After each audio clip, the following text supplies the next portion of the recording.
Heaven's calling, chains are falling, hope is dawning, bright and true.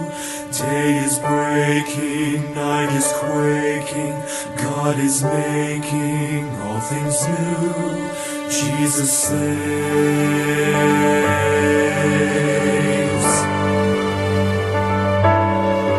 Hear the heart of heaven beating, Jesus saves, Jesus saves, and the hush of mercy breathing, Jesus saves, Jesus saves. Hear the hosts of angels sing, glory to the newborn King, and the sounding joy repeating, Jesus saves. See the humblest hearts adore Him, Jesus saves, Jesus saves, and the wisest bow before Him, Jesus saves, Jesus saves. See the sky alive with praise, melting darkness in His blaze. There is light forevermore in Jesus saves. We will live our sorrow sharing, Jesus saves, Jesus saves. He will die our burden bearing, Jesus saves, Jesus saves.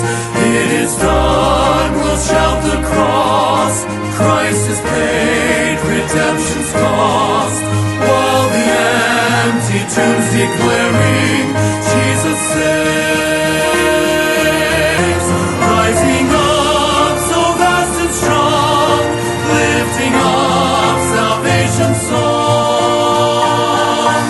The redeemed will sing forever, Jesus saves.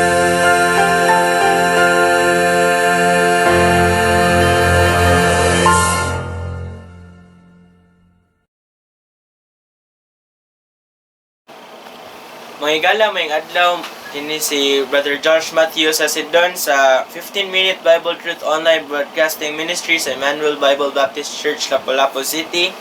Ug karon ang atong lesson karon will talk about faith. So, ang atong ablan atong Bible sa Matthew chapter 9 verse 22. Matthew chapter 9 verse 22. But Jesus turned him about, and when he saw her, he said, Daughter, be of good comfort, thy faith hath made thee whole. And the woman was made whole from that hour. The woman was made whole from that hour. So, ang lesson na to karon is about faith. So, unsa nining faith? So, ingon ng Bible sa Hebrews chapter 11 verse 1, faith is the substance of things hoped for, the evidence of things not seen. Ebidensya ni siya sa mga butang nga wala nato nakit-an pa. So, let's talk about this woman. Unsa din na ani nga woman? Ngano nga thy faith has made thee whole. So, this woman, she had an issue of blood for 12 years. 12 years na siya nga naay issue of blood. And she said to her with herself, if I may but touch his garment, I shall be whole. Ang ingon siya sa iyang kaugalingon nga, if ako lang mahikap ang sid-sid sa garment ni Jesus, I shall be whole. So, nindot kayo nga pagtuno, ingon sa ako lang hikapon ang sid-sid sa sinina ni Jesus Christ, I shall be whole. Higala, kitang dili tanan na ay pagtuo. Dili tanan mutuo nga na ay Ginoo. Dili tanan mutuo nga si Jesus Christ makaluwas. Pero ikaw karon nga naminaw, dapat mutuo na jud ka, because there is no other name in heaven. Ingon pa ni Brother Joseph Mark, there is none other name under heaven given among men, whereby we must be saved. Sa Acts chapter 4 verse 12. So, faith. what is faith? Ingon siya, it is the evidence of things not seen. So let's talk about a simple faith. A simple faith. This woman, she had a simple faith. Very simple ra kayo. Nga kung mahikap nako ang sidsid ni sa garment ni Jesus Christ, I shall be whole. Dili tanan na ay nana nga faith. Na yes, nituo ta nga si Jesus Christ ato nga manluluwas. Pero nituo baka nga makaluwas siya. Ningon ka nga, mutuman ko nga Savior si Jesus Christ. Mo celebrate gani ko sa iyang birthday inig December 25. Mo adto gani ko gani inig Abril or Marso gani. But hey, always remember nga our faith does not dili na makita if muadto ta sa iyahang mga celebration sa kalibutan. Our faith is not about attending to events, it's about believing. Believing that Jesus Christ will save us from the eternity that is waiting for us. Eternal death nga naghuwat nato. And what is that eternal death? Hell. Imperno. Ang imperno mo ay naghuwat nato sa dihang mamatay ta. Without Jesus Christ in our hearts, hell is waiting for us. But a simple faith. If we have faith, we will believe Jesus Christ as our personal Savior and He will save us. Ingon siya sa Acts chapter 16 verse 31. Acts chapter 16 verse 31. Acts 16:31. And they said, believe on the Lord Jesus Christ, and thou shalt be saved, and thy house. Dili ra ikaw maluwas og imong panimalay. So ang imong buhaton, believe on the Lord Jesus Christ. So a simple faith. So let's talk about three things. The ABCs of faith. So A, what is the A of faith? A is we need to accept. What do we need to accept? Accept that we are a sinner. Makasasala tang dagko. Miskan og maingon ka nga daghan na kayo kog maayong buhat na himo. Nangalawat nako. Naghatag ko sa mga pobre. That dili na siya count.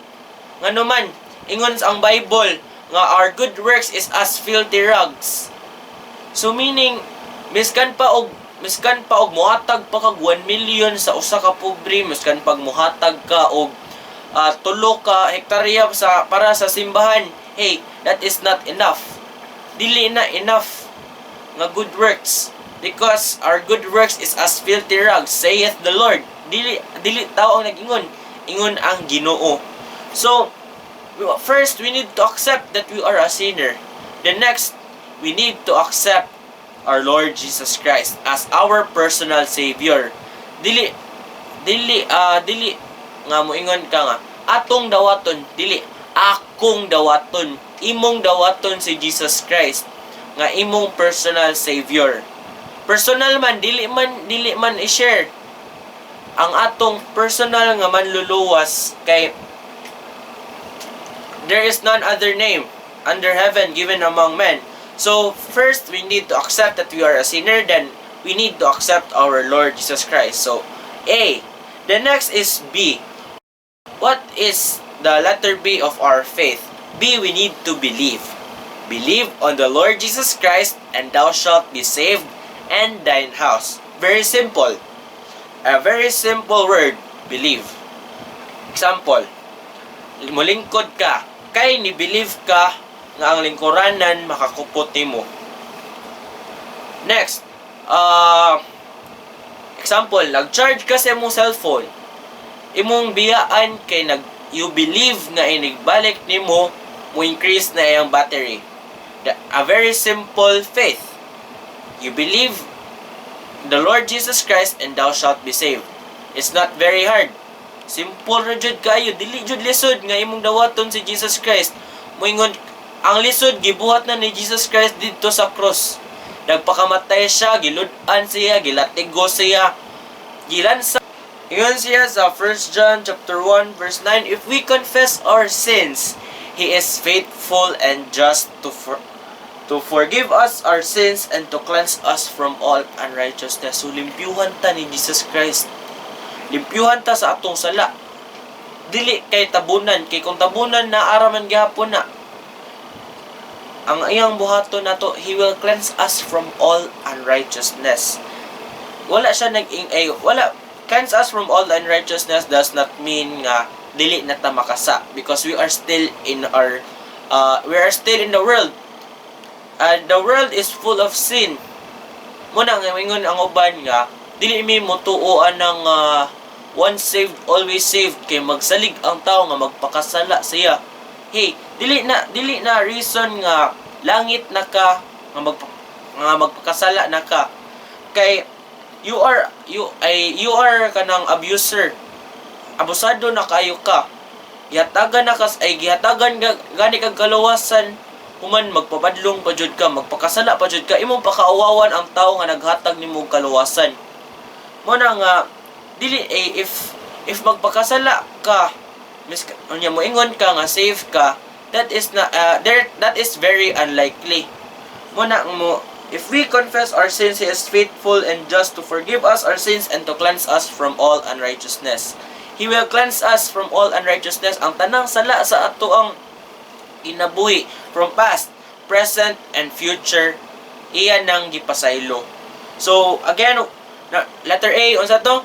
Accept that we are a sinner and accept that our Lord Jesus Christ. Next is believe.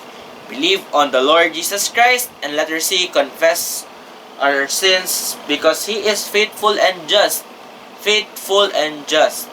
So, what are the consequences if we don't believe?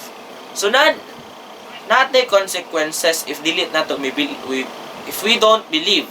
Nate consequences. Then, it might be too late nga naman, kay narabay ingon pa sa kalibutan, walay pagmahay nga naguna na Jonas ulahi. So there are consequences if we don't believe. So our first consequence is there is the wrath of God. Ingon siya sa John chapter 3 verse 36, he that believeth on the Son hath everlasting life, and he that believeth not the Son shall not see life, but the wrath of God abideth in him. Ang wrath, kung bisayon pa nato, dili na kasuko, dumot. Pagdumot sa Ginoo. Kung nagdumot ka sa usa ka tawo, inigtan-aw nimo niya, ditso ka kasuko. Ditso maguba imong adlaw. Ngano man nagdumot man kana niya. So, una if makita na nimo ang tao nga imong gidumtan, maguba imong adlaw, what if ang Ginoo nagdumot nimo? What if ang Ginoo nagdumot nimo? What if ang Ginoo dili na wala hinuon ang Ginoo, if wala pa nimo si Jesus Christ, naaman gyud siya kasuko nimo. Naman kay naaman tay sala. Ingon siya nga the wrath of God abideth on him, because he that believeth not the Son shall not see life, but the wrath of God abideth in him. So na ang pagdumot sa Ginoo diri nato. So that is the first consequence, the wrath of God. Next, the second consequence is hell, imperno. Every time nga makadungog ka sa about salvation, there is always hell. Ano man, hell is real. Dili na siya tinumo-tumo nga sugilanon mga higala. Dili na siya nga binuang lang nga ang imperno. Ang imperno tinuod jud na siya, ingon ang Bible. The Bible itself is proof that there is hell. Now, again, there are ingon siya sa Revelations chapter 20 and verse number 15, and whosoever was not found in the book of life was cast into the lake of fire. Linaw nga kalayo, imperno. So dili jud ay ni tinumo-tumo nga sugilanon mga higala. So ang atong buhaton, again, Again, ABCs of faith. Accept that we are a sinner. Accept Jesus Christ as our personal Savior. Believe on the Lord Jesus Christ, and thou shalt be saved in thine house. Confess our sins, because He is faithful and just to forgive us and to cleanse us from all our unrighteousness. And again, ang consequences if dili ta mo tuo ni Jesus Christ as our personal Savior. First, the wrath of God abides in us. Ang pagdumot sa Ginoo, dili ka suko mga higala pagdumot. Next is hell. Hell, imperno. If dili ka mo tuo ni Jesus Christ as your personal Savior, itambog ka sa linaw nga kalayo. So, make your choice now. Dili pa ulahi ang tanan samtang wala pa ka ikuha sa Ginoo. Dili pa ulahi. Now is the time for now is the appointed time for your salvation. Believe on the Lord Jesus Christ, and thou shalt be saved. O mao na to atong lesson karon. Salamat sa inyong pag-tune in. Daghang salamat maayong adlaw.